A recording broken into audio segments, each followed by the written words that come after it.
क्या polar parrot fishes को आसानी से हम ब्रीड कर सकते हैं घर के अंदर? कितना आसान है और कैसा इसको ब्रीड करना है, टोटली इस वीडियो में हम बात करेंगे। हेलो फ्रेंड्स, मैं हूं आपका दोस्त और सैयद शाह चैनल का होस्ट। आज हम बात करने वाले हैं कैसे आप पोलर पैरेट को ब्रीड कर सकते हैं, क्या क्या चीज़ों की जरूरत पड़ती है। बहुत सारे लोग मुझे पूछते रहते हैं कि भाई पोलर पैरेट को किस तरह सक्सेसफुली ब्रीड कर सकते हैं। मैंने भी 2 साल से रखा हुआ है इसी टैंक में। मैंने आपने देखा होगा 2 साल पहले भी जाकर आप चेक कर सकते हो मेरे चैनल पे। 2 साल पहले भी यही टैंक को मैंने यूज़ किया हुआ था। इस टैंक में अभी भी सेटअप है, हाँ थोड़ा बहुत चेंजेस हो गया। जैसे हाइडिंग प्लेस मैंने पहले पोर्ट रखा था, वो पोर्ट थोड़ा ओल्ड रख रहा था, तो इसलिए मैं लेटेस्ट टेक्नोलॉजी ग्रो करने के लिए मैंने अभी इसके अंदर टॉय बस डाल दिया, जो थोड़ा कॉस्टली आती है, 600 रुपये की आती है, 680 रुपये की आती है, लेकिन फिर भी थोड़ा लुक अच्छा आता है, इसलिए मैंने डाल दिया है। और इसके अंदर अभी 4 पोलर पैरेट, पहले भी मेरे पास 4 पोलर पैरेट थे, आज भी 4 पोलर पैरेट है। उसी बेबीज को मैंने रखा हुआ है क्योंकि मैंने रेशियो मेंटेन किया, 2 फीमेल 2 मेल रखा हुआ है। बहुत सारे लोग क्या करते हैं, मेल फीमेल का फाइंड आउट नहीं कर पाते, जिसकी वजह से ज़्यादा मेल होते हैं तो फीमेल को अटैक करते हैं, ज़्यादा फीमेल होती है तो मेल ज़्यादा होने के से भी रेशियो आगे पीछे होता है, तब भी प्रॉब्लम होता है। इसलिए आपको जरूरी है कि मेल फीमेल के हिसाब से रखिए और टैंक को ओवर क्राउड नहीं करना है। देखिए इतनी बड़ी टैंक है, 2 फीट बाई 2 फीट की टैंक है, लेकिन सॉरी 18 बाई 18 फीट की इंचेस की टैंक है, मतलब 1.5 feet by 1.5 feet by 1.5 feet कह सकते हो, क्यूब टैंक है।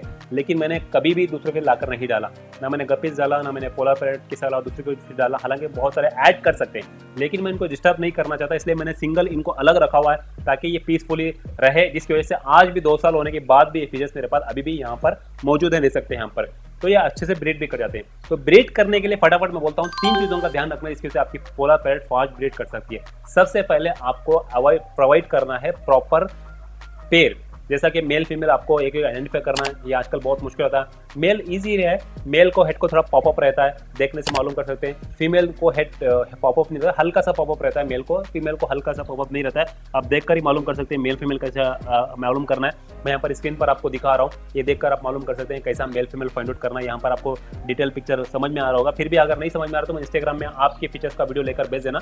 जब मैं फ्री हो जाऊँगा तो आपको बता दूंगा कौन सा मेल है कौन सा फीमेल है। एक मिल गया, क्योंकि मेल फीमेल फाइंड आउट हो गया तो अभी नेक्स्ट स्टेप आसान है। यही स्टेप बहुत इंपॉर्टेंट है, बहुत सारे लोग इसी में स्ट्रगल कर जाते हैं, जिसकी वजह से प्रॉपर उनको ब्रीडिंग नहीं मिल पाती। तो मेल फीमेल प्रॉपरली मिल गया तो दूसरा है सेटअप। सेटअप बहुत जरूरी, सेटअप में क्या क्या चीज़ें देना जरूरी है वही भी जरूरत है, क्योंकि विदाउट प्रॉपर सेटअप वो ब्रीड नहीं कर पाएंगे। फर्स्ट क्या होता है, हाइडिंग प्लेस। हाइडिंग प्लेस बहुत ज़रूरी है। विदाउट हाइडिंग प्लेस वो थोड़ा सही रहेंगे, स्ट्रेस में चले जाएंगे। जैसा कि एक एग्जांपल कहें तो ओपन रूम में क्या होता है, अगर आपको ले जाकर एक ओपन रूम में छोड़ दे जहाँ पर कुछ भी नहीं है, तो उसी को क्या होगा, आप स्ट्रेस में चले जाओगे। वही अगर एक रूम में एक जगह पे एक्वेरियम पड़ा है, एक जगह पे टीवी पड़ी है, एक जगह पे मोबाइल पड़ा है, एक जगह पे कुछ नीचे कचरा वगैरह पड़ा हुआ है, एक जगह पे कुछ खाने का रखा हुआ है, तो आप बिजी हो जाओगे, साफ करते रहोगे रूम को, थोड़ा बहुत जो कचरा है उसको साफ करते रहोगे, एक्वेरियम को देखकर अपना मन भर लोगे, टीवी है देखकर मन भर लोगे, मोबाइल है मोबाइल चलाओगे, खाने का मन पड़ा है खाने की चीज़ें खाते रहोगे। तो ये सेटअप होता है हमारा, जो वातावरण जो हमें एंगेज करता है, हमें अपने आप को बिजी रखता है, बोरिंग नहीं करता। तो इसी तरह फिश टैंक भी होना चाहिए। सिर्फ ओपन टैंक में लाकर रख दो, एक पत्थर रखकर एक पोट रखकर रख दो, ये सही नहीं है। उसके लिए proper hiding places, proper decoration भी रहना चाहिए। जैसा कि लाइव प्लांट डालो तो बहुत बेटर रहेगा। एक ऑक्सीजन सप्लाई 24 घंटे ऑन होना चाहिए, विदाउट ऑक्सीजन सप्लाई पर सर्वाइव नहीं कर पाएंगे। ऑक्सीजन सप्लाई बहुत जरूरी। मैंने 24 महीने हो गया लाए हुए, एक टाइम भी मैंने इसका फिल्टर सिस्टम बंद नहीं किया, इसका मैंने हीटर बंद नहीं किया, चलता ही रहता है। तो हीटर और फिल्टर बहुत, हीटर 26 आप टेम्परेचर रख दो, हमेशा हीटर ऑन रखो। कोल्ड वाटर में भी ये सर्वाइव नहीं करते हैं, हीटर बहुत ज़रूरी है। और ज़्यादा वार्म भी होना चाहिए, जितना ज़्यादा वार्म हो जाएगा उतना ब्रीडिंग के चांस कम हो जाएंगे, इसलिए 26 या 28 से ऊपर नहीं जाना चाहिए। 26 या 28 के बीच में रखो टेम्परेचर, हमेशा हीटर ऑन रखो। ऑक्सीजन सप्लाई दो 24 घंटे। फिल्टर चाहे तो आप कोई भी इस्तेमाल कर सकते हो, मैं वो बात नहीं कर रहा हूँ, लेकिन ऑक्सीजन सप्लाई बहुत ज़रूरी है। बहुत सारे फिल्टर में ही ऑक्सीजन सप्लाई आ जाता है, वो अलग बात है, लेकिन मैं बात कर रहा हूँ ऑक्सीजन सप्लाई बहुत ज़रूरी है। और दूसरे में आता है हाइडिंग प्लेस। जितनी ज़्यादा हाइडिंग प्लेस ऐड करोगे आप फिशेस उतनी हेल्थी रहेगी, एक्टिव रहेगी और अपने आप को मेटिंग करती रहेगी, ब्रीड करती रहेगी। आपको टेंशन लेने की जरूरत नहीं है, ज़्यादा आपको स्टडी करने की जरूरत नहीं है, MBA ऐसा कुछ भी डिग्री करने की जरूरत नहीं। सिंपल है, आप अच्छा सेटअप दो, ब्रीडिंग पेयर ला कर दो, अच्छी फीडिंग दो, लिटरली वो ब्रीड कर जाएंगे, दिन रहो रात ब्रीड करते जाएंगे। आप परेशान हो जाओगे कितने बेबी साथ है करके।